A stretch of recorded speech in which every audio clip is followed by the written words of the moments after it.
Formula One, on revient aujourd'hui sur le Grand Prix de Turquie remporté par Lewis Hamilton qui empoche son 7e titre mondial. Le pilote britannique qui fête ça avec évidemment son équipe. Beaucoup de joie et ce Grand Prix fou dont on reparlera dans Formula One bien sûr. Mais on va s'intéresser au sacre de Lewis Hamilton. Et regardez sur ce podium, on a eu, est-ce qu'on peut compter pratiquement, attendez je compte, 18 titres mondiaux si tant est que Toto Wolff incarne Mercedes. Voilà les 7 titres mondiaux pour Mercedes, 7 titres pilotes pour Lewis Hamilton et 4 titres pour Sébastien Vettel. Un podium incroyable, une course incroyable et surtout beaucoup d'émotions de voir Lewis Hamilton égaler cette fois-ci vraiment jusqu'au bout, jusqu'au titre. Évidemment, le recordman jusqu'à présent, Michael Schumacher. On a envie d'avoir votre réaction, Jean, bien sûr, sur ça, sur l'émotion que ça peut susciter aussi de rejoindre ces grands champions. Disons que Michael, à l'époque de ses victoires et de ses succès, on ne pouvait même pas imaginer un autre pilote se rapprocher, même de loin à ses victoires.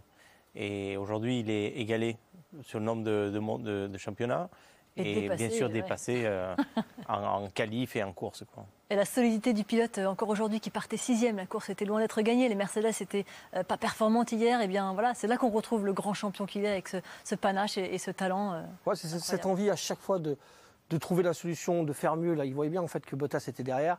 Il aurait pu s'assurer la tranquillité, rentrer au stand, changer des pneus, ne pas crever. Il faisait le podium potentiellement. Et ben non, il a commencé à travailler sur ces températures de pneus. En fait, il a cherché à comprendre pourquoi Vettel partait. Il a commencé à étudier réellement ce qui se passait pour aller chercher la victoire. Je ne pense pas qu'il pense au titre dans ces moments-là, mais il pense vraiment à la performance générale, à apporter à l'équipe des solutions. Et c'est cet échange-là, en fait, moi, qui vraiment je suis super fan parce que c'est non-stop, quoi. C'est tout le temps, chaque tour, il y a du travail de fait. Et c'est mérité, hein, c'est ce qu'il reçoit, c'est mérité. Et l'émotion de tous ces titres qu'il est allé conquérir avec tout le talent qu'il a et l'émotion qu'il avait aussi à la radio à l'arrivée de ce Grand Prix, les mots aussi qu'il a, le recul qu'il peut avoir en tant que grand champion avec tant de maturité. On a voulu revenir sur la saison 2020 de ce grand champion jusqu'à aujourd'hui. C'est parti.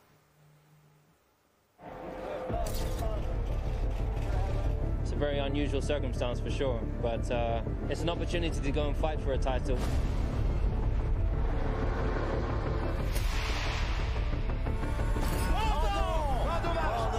Quel gâchis! La pole position de Lewis Hamilton. Première victoire cette saison.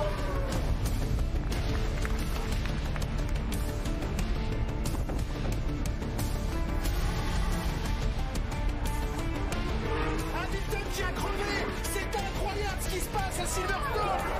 Oh jeez, my heart was in my mouth. It was the most challenging last lap of my life. Une nouvelle victoire ici à Barcelone.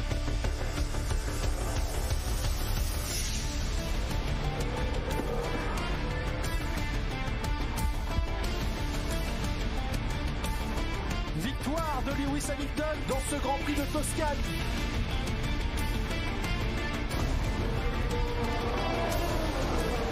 La 91e victoire en Formule 1 de Lewis Hamilton sur les terres de Michael Schumacher.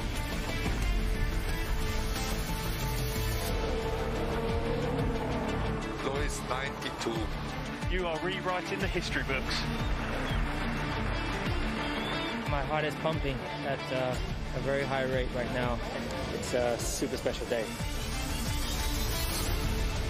Victoire pour Lewis Hamilton.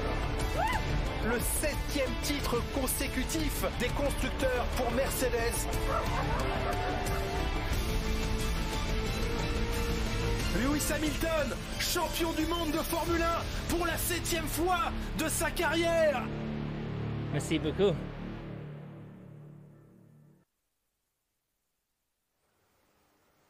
Oui, merci beaucoup et bravo à ce grand champion. On évoque, Jean, avec vous, on parlait de la maturité de cette saison 2020. C'est aussi l'année de tous les combats. Il veut aussi mener des combats parallèles à la Formule 1, lier son sport, lier à la marque avec qui il est champion. Ça, ce sont des choses d'un homme mature avec cette expérience-là et qui, malgré ces combats parallèles, arrive quand même en piste à répondre au présent. Avec beaucoup de courage, surtout parce qu'au début, il a quand même fait passer... pas au forceps, mais avec un peu de difficulté d'être avec les autres pilotes porteurs de ce message.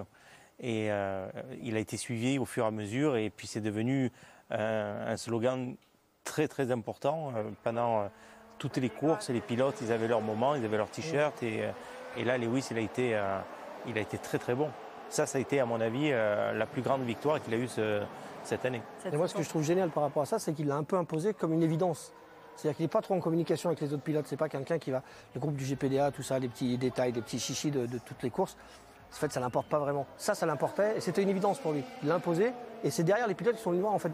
Il faudrait peut-être nous en parler quand même. Je sais pas. Et c'était une évidence et c'est super ce qu'il est en train de réaliser. Et l'intensité aussi d'une saison comme celle-ci, qui a été si singulière, réussir à créer un championnat avec 17 manches en 2020, avec la crise sanitaire que l'on traverse, avec les combats qu'il doit mener. Là aussi, ce sont les épaules d'une équipe, bien sûr, et d'un grand champion.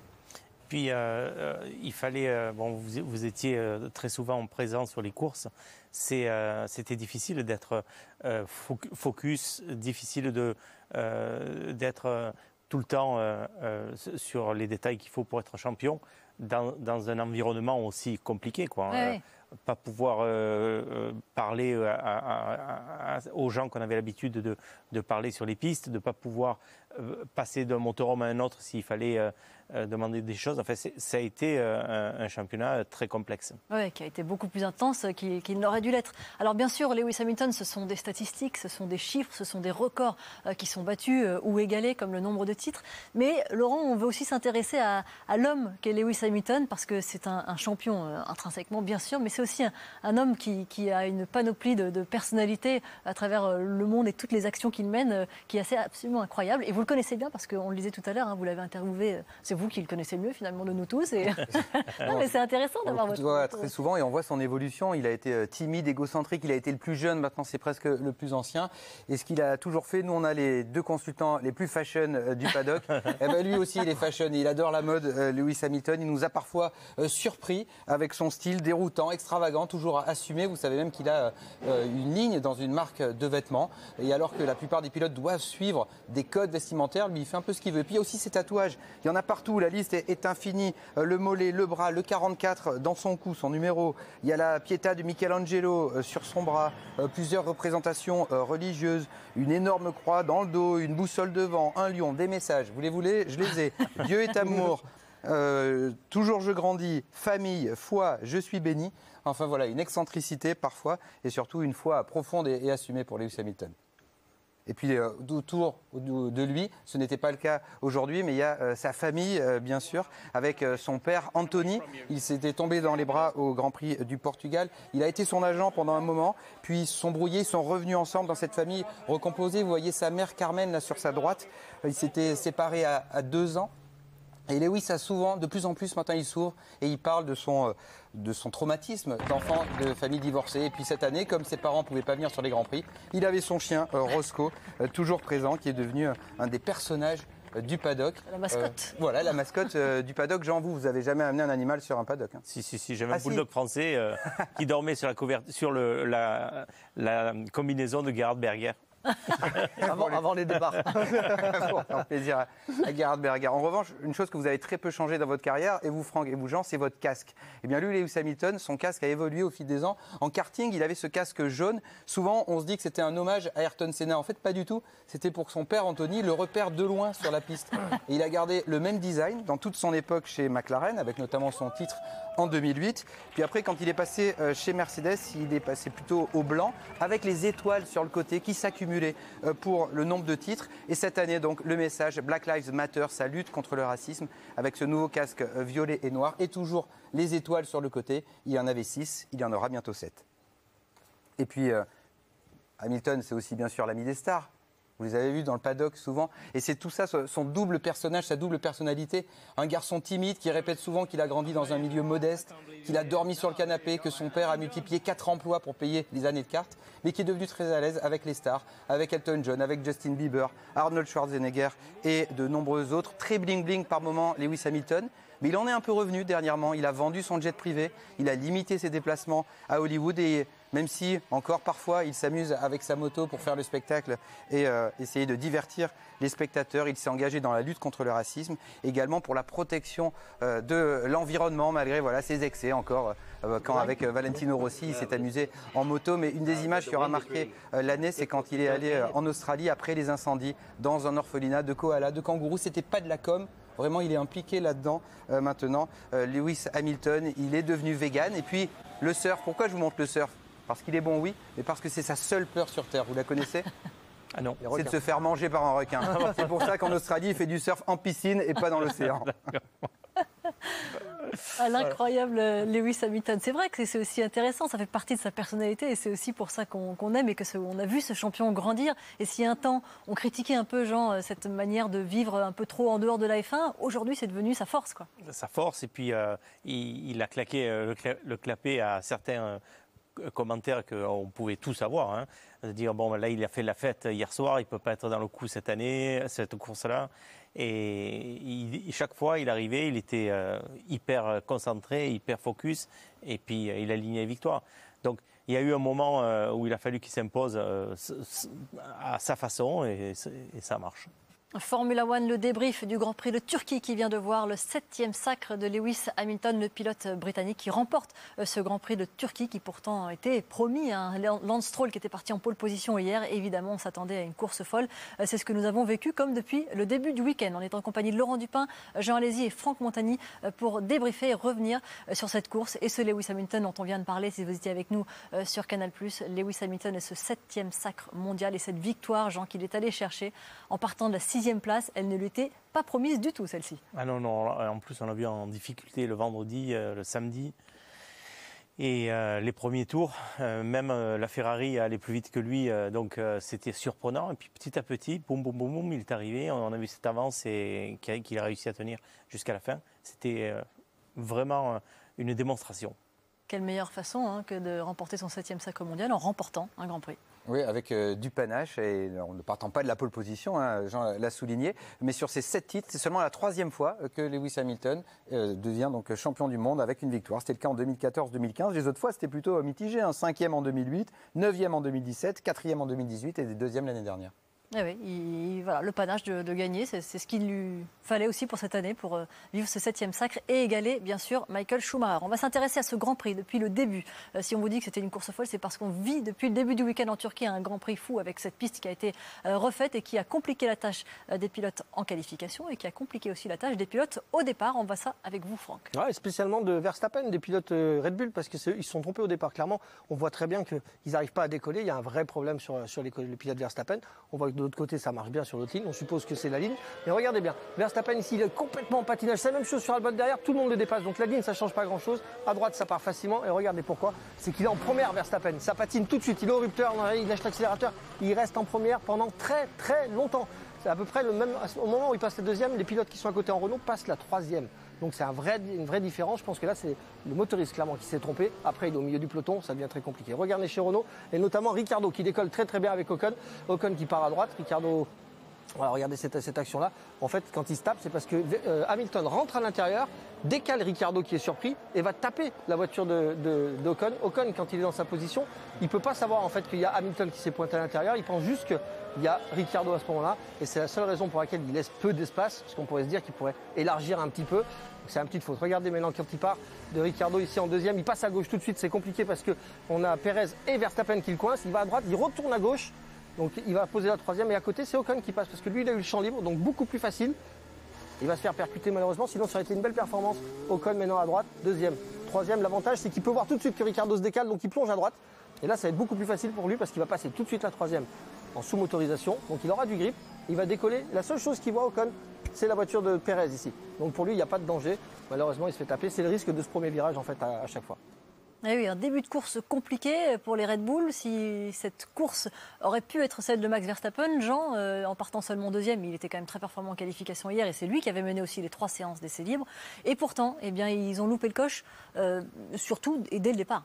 Dès le départ, mais ça nous a bien fait plaisir parce qu'il a fait un spectacle après très impressionnant. On va voir les images plus tard, mais il a été tout le temps acteur de dépassement, de tête à queue, d'attaque impressionnante. Donc bon là, c'est vraiment du Max tout craché.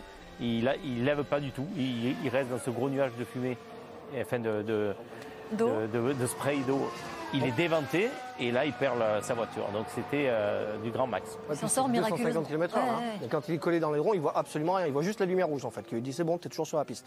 Donc là il faut avoir vraiment du courage. Et c'est un acrobate parce que sortir des voitures, à chaque fois il fait des têtes à queue, il la remet droite, il repart. C'est un des seuls pilotes qu'on va faire ça. Ouais, il repasse au stand, il chose de nouveaux intermédiaires, il remonte quand même sur le peloton. À chaque fois il était là, il était aux portes de faire des choses super bien. Et puis finalement, ses têtes à queue, ses problèmes en piste, c'était une voiture qui, avec Albon, marchait pas trop mal, mais pas assez pour aller chercher le podium après ces erreurs-là. Ah, c'est trop tard en fait. S'il part devant, il va faire sa course tranquillement. Mais quand il part derrière et qu'il se loupe au départ, déjà ça l'enrage. Parce qu'il a déjà pris la pilule hier pendant la qualif, ça l'énerve. Donc il va surconduire.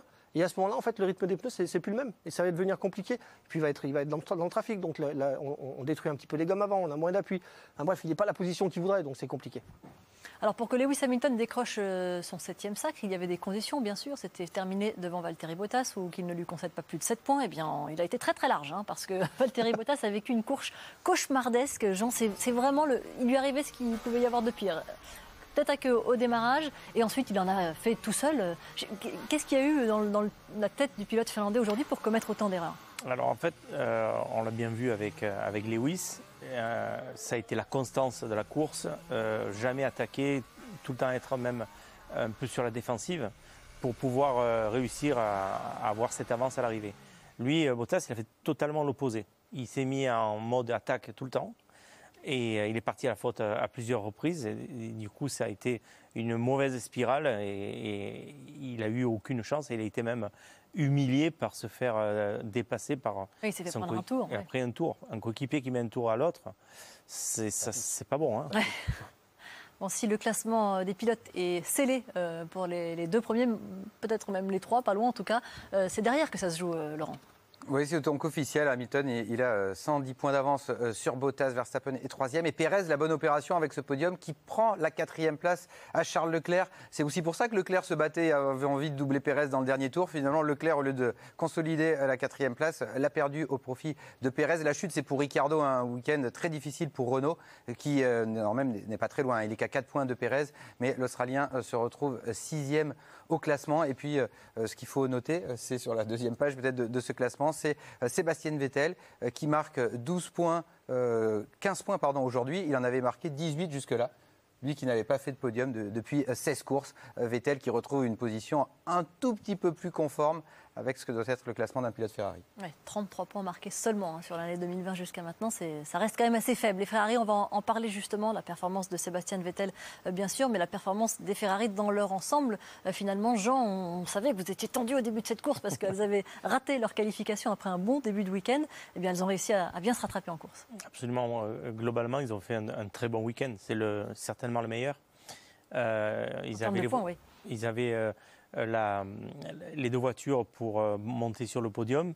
Bon, Charles, sur la fin, s'est fait un peu piégé par l'erreur en fait de Pérez, qui l'a mis dans une position où il a dépassé avant cette longue ligne droite et en appuyant un freinage à l'épingle, il bloque et là il perd le podium. Il perd ce podium. Mais avant cela, il y avait eu ces bagarres-là que l'on voit à l'instant, bien sûr. Les Ferrari qui attaquaient, Lance Stroll qui perdait au fil des tours de plus en plus de place. Et elles en ont profité toutes les deux. Elles se suivaient à ce moment-là de la course, Franck, jusqu'à ce que... Voilà. Ouais, c'est chouette. À la fin Moi, je suis super heureux de voir Vettel sur le podium. C'est vraiment ce qu'il faut. Ça fait plaisir quand même qu'on est champion du monde.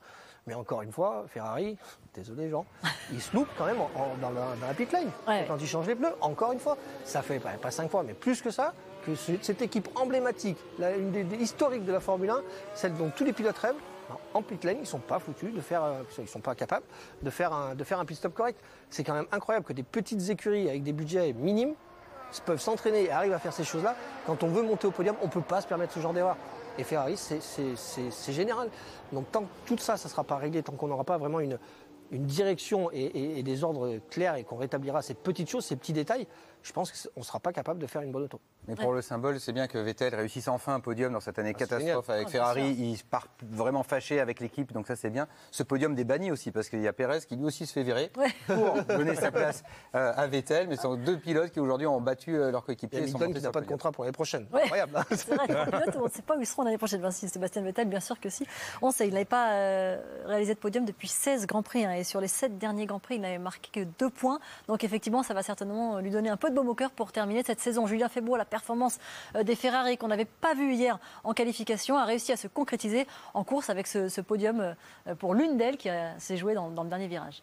Oui, alors c'est malheureux pour Charles Leclerc qui, en termes de performance pure, à cet instant, à ce dernier instant du Grand Prix, était plus performant et que son coéquipier Vettel et que Pérez devant lui. Il a d'ailleurs été l'attaqué, ils se sont attaqués. C'est Vettel qui en a profité, mais on a envie de dire que dans le cours de l'histoire, et un petit peu comme vient de le dire Franck, eh bien voir Sébastien Vettel accrocher un podium dans une saison si difficile où beaucoup de choses peuvent lui être reprochées.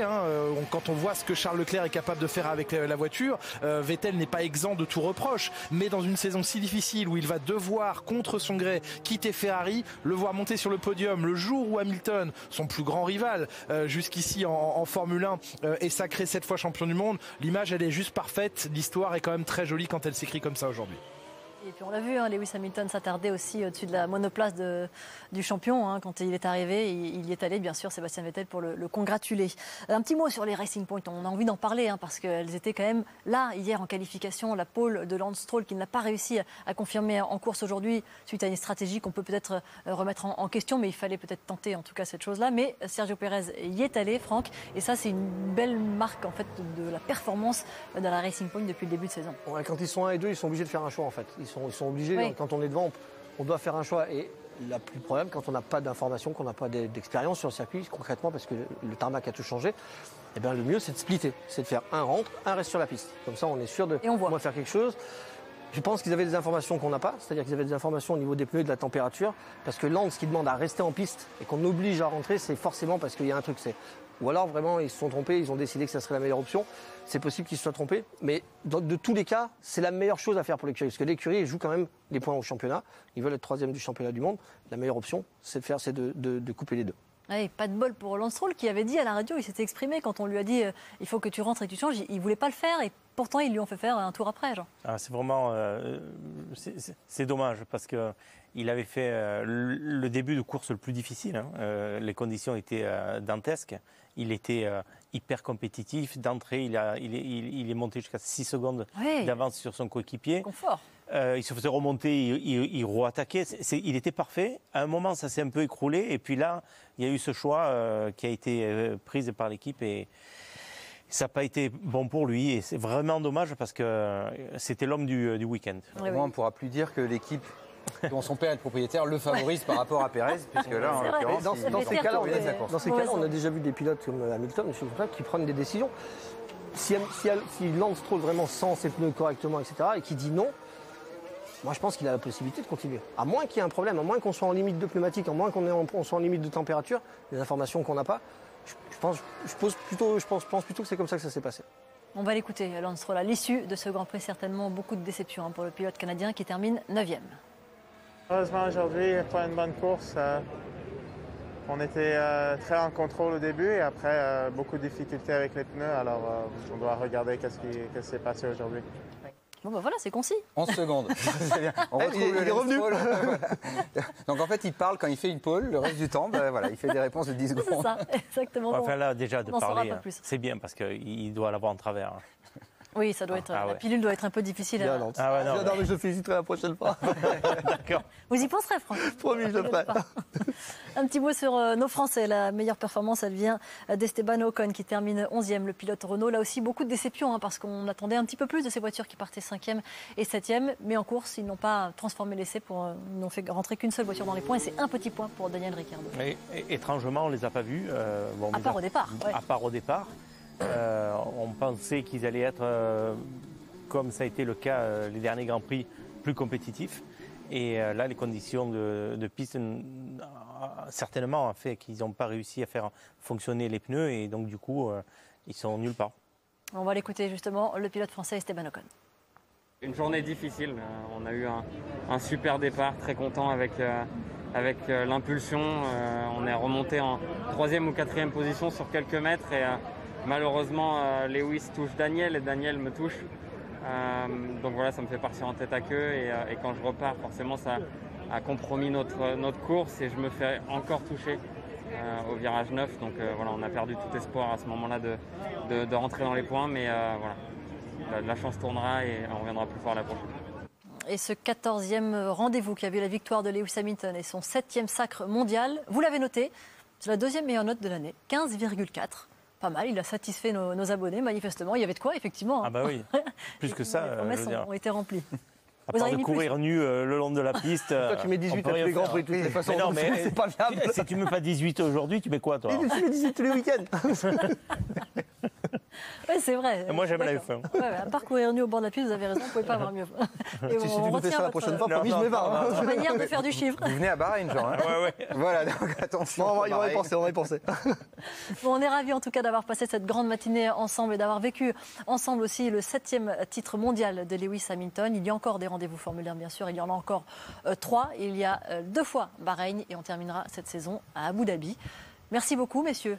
Merci. Merci Jean d'avoir été avec nous, on était ravis. Laurent, merci aussi, on était content de vous avoir. Et puis la prochaine fois, on vous retrouvera sur place avec beaucoup de plaisir et beaucoup de joie. Vous irez interviewer Lance Stroll et Lewis Hamilton.